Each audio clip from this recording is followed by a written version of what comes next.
Assalamualaikum warahmatullahi wabarakatuh. Sahabat beriman, pernahkah terbesit di pikiran kita tentang siapa duluan yang diciptakan Allah Subhanahu wa Ta'ala? Apakah Nabi Adam, manusia purba, atau bahkan dinosaurus? Untuk menjawab pertanyaan tersebut, mari kita simak video ini sampai habis agar tidak sesat. Bismillahirrahmanirrahim.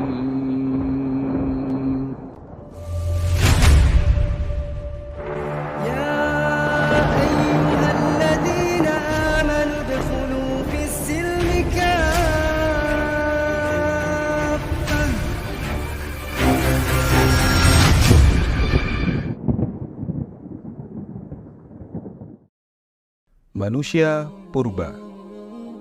Ribuan tahun yang lalu, di masa ketika alam masih hijau, manusia purba muncul sebagai cikal bakal Homo sapiens. Sebelum Homo sapiens muncul, ada spesies-spesies seperti Australopithecus yang hidup sekitar 4 juta hingga 2 juta tahun lalu di Afrika. Setelah Australopithecus punah, lalu muncul Homo habilis dan Homo erectus. Kedua spesies ini hidup sekitar 2 juta hingga 200.000 tahun yang lalu. Homo habilis merupakan salah satu yang pertama menggunakan perkakas batu sederhana, sedangkan Homo erectus dikenal karena kemampuan beradaptasi yang luar biasa. Setelah era Homo habilis dan Homo erectus berakhir, muncullah Neanderthal. Neanderthal adalah manusia purba yang mendiami Eropa dan Asia Barat sekitar 40.000 hingga 400.000 tahun yang lalu. Kemudian peneliti menemukan fosil Denisovan di Asia Tenggara. Kedua spesies ini telah memberikan wawasan tentang genetika manusia modern melalui penelitian DNA fosil. Lalu bagaimana manusia purba dikisahkan dalam Al-Quran?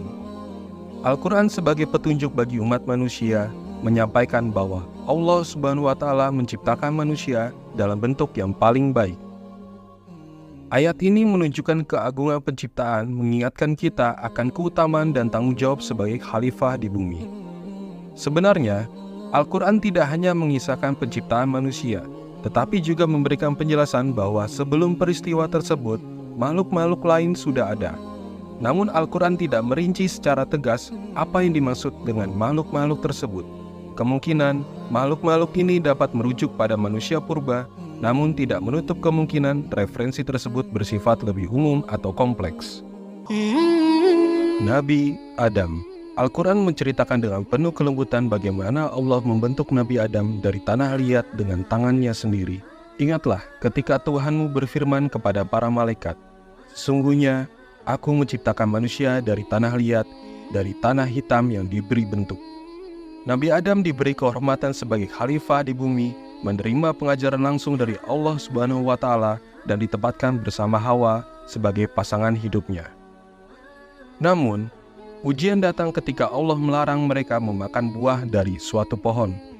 Allah berfirman, "Hai Adam, hendaklah kamu dan istrimu diam di surga ini, dan makanlah sepuas-puasmu. Tetapi janganlah kamu mendekati pohon ini, karena kamu akan termasuk orang-orang yang zalim."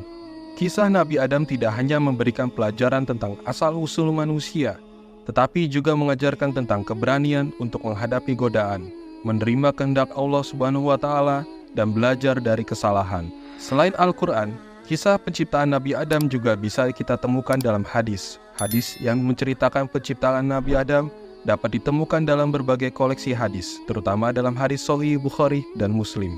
Dalam Sahih Bukhari, Kitab Al-Tafsir, bab Qauli Allah Ta'ala yang berbunyi, Rasulullah SAW bersabda, ketika Allah menciptakan Nabi Adam, Dia menuliskan di atas dahinya segala sesuatu yang telah ditentukannya untuknya. Kemudian Dia memperlihatkan kepadanya tempat tinggalnya di surga, dan menuliskan apa yang telah ditentukannya baginya. Kemudian Adam melihat apa yang akan diperolehnya dari surga.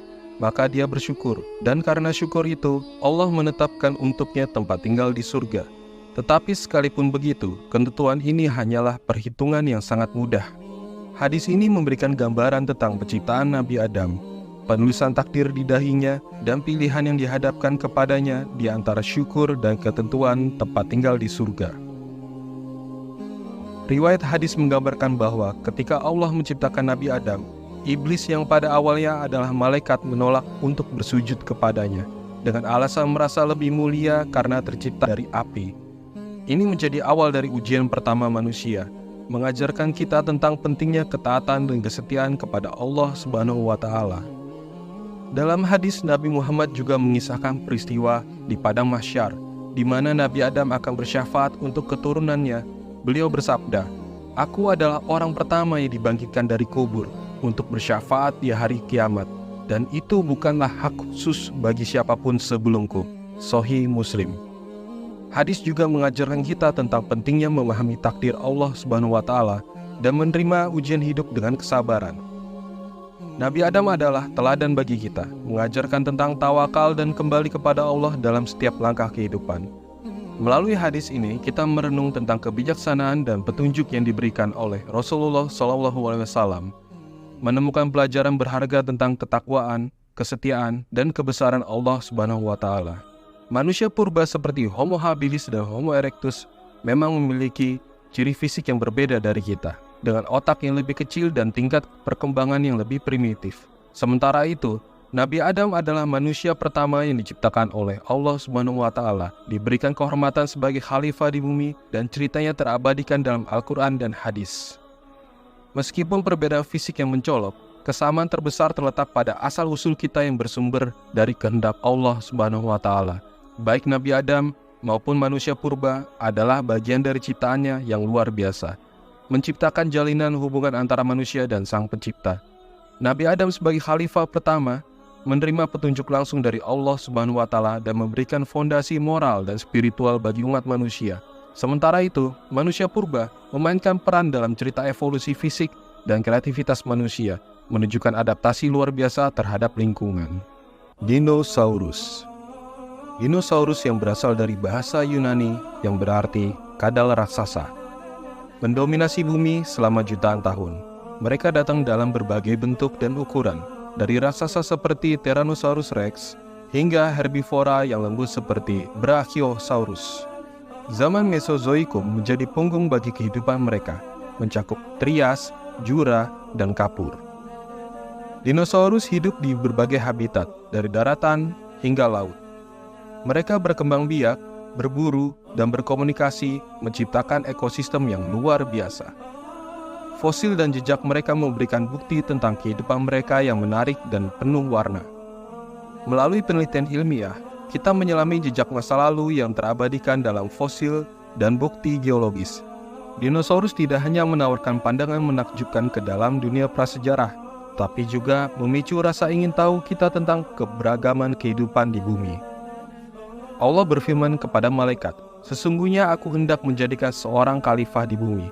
Mereka berkata, "Mengapa engkau hendak menjadikan di dalamnya orang yang membuat kerusakan dan menumpahkan darah, padahal kami senantiasa bertasbih dengan memuji engkau dan menyucikan engkau?" Allah berfirman, "Sesungguhnya aku mengetahui apa yang tidak kamu ketahui." Ayat ini membuka pintu pemahaman bahwa Allah Subhanahu wa Ta'ala merencanakan keberadaan khalifah di bumi yang bisa diartikan sebagai manusia. Namun, pertanyaan muncul, apakah mungkin ada makhluk sebelum manusia yang pernah mendiami bumi? Dan tidaklah kami jadikan kalian dengan bentuk yang tetap, tetapi kami menciptakan kalian dalam rahim ibu kalian, memberikan bentuk kepada kalian dan memberikan dengar dan penglihatan kepada kalian. Dan kami berikan kepada kalian hati dan akal pikiran agar kalian bersyukur. Ayat ini menyoroti bahwa proses penciptaan manusia melibatkan bentuk yang berubah di dalam rahim. Namun, bisa jadi ini merujuk pada fase-fase penciptaan makhluk sebelum manusia, menciptakan landasan bagi makhluk yang lebih awal. Perlu diingat bahwa tafsir Al-Quran memiliki dimensi dan makna yang dalam. Pemahaman terhadap adanya makhluk sebelum manusia sebaiknya diambil dengan hati-hati dan konseptual. Ilmu pengetahuan dan spiritualitas dapat bersinergi untuk membuka pintu wawasan yang lebih luas. Melalui kisah Nabi Adam, kita dipandu oleh petunjuk ilahi, menjelajahi makna eksistensi, dan menggali kebijaksanaan penciptaan. Sementara itu, manusia purba dan dinosaurus memberikan kita pemahaman tentang perjalanan evolusi dan keanekaragaman kehidupan. Terima kasih telah mengikuti video ini sampai akhir. Apakah Nabi Adam, manusia purba, atau dinosaurus yang diciptakan lebih dahulu?